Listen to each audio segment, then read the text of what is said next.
Once there was. The next morning, I don't know what I am feeling. I'm excited, yes, because to go to school and learn is a fine honor. But I'm worried also.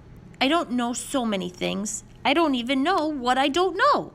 My belly leaps like a monkey on a tree. In the camp, we had a teacher. Some days yes, some days no. Some days I was too ill with the fever to go. Some days the teacher couldn't come because of the men with guns. But on the good days, the teacher might arrive with a piece of chalk and maybe even a book. Mostly he would help us learn English words so we would be ready to leave the camp someday. But sometimes there would be singing or a story or numbers on our fingers and toes to count. I liked the stories the best. Once there was a lion who could not roar. Once there was a man who sailed the sea. Once there was a child who found a treasure. The stories would lift me up, the words like a breeze beneath butterfly wings, and take me far from the pain in my belly and the tight knot of my heart. I hope they will have stories at my school. If they don't know how, perhaps I can teach them. It isn't such a hard thing. All you must do is say, "Once there was," and then let your hoping find the words. New desk. Dave takes me to school. When I see it, I use the words I learned from the TV machine. No way! It's big enough to graze a herd of cattle in.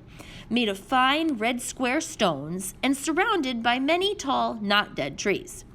It's a place for a leader of men to work in, not a place for small children to learn their numbers. Dave sees my falling open mouth.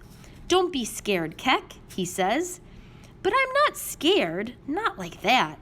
Scared is for men with guns, and maybe just a little for a flying boat, finding its way back to Earth.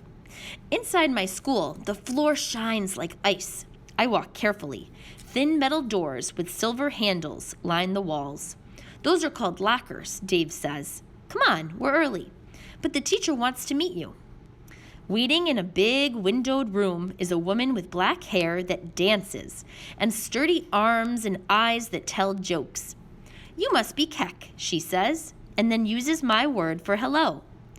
I'm ready to begin my learning, I say, and she tosses out a loud laugh like a ball into the air.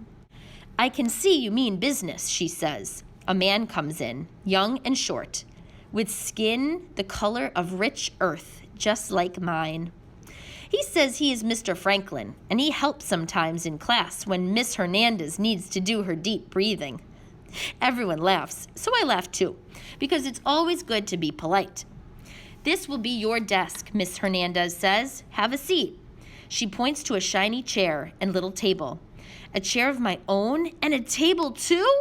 I smother the thought like an ember near dry grass.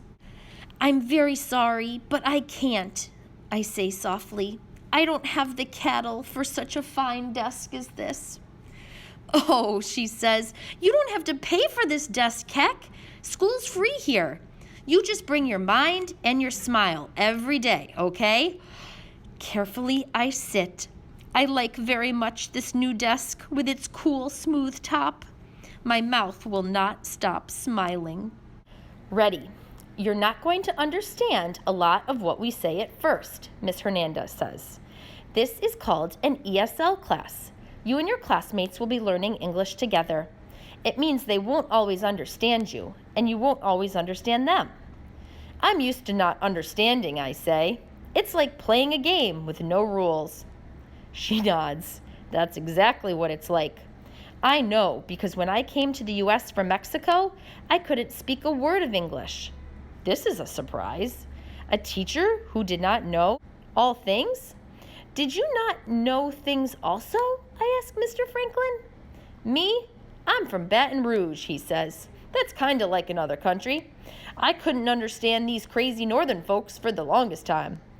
Some of his words get lost on their way to my ears, but I can see from his face that his meaning is kind. When you have a question, Mr. Franklin and I will be here to help, says Miss Hernandez. She points to the sky. You just raise your hand like this, okay? I nod. I say, okay, just like her. I raise my hand.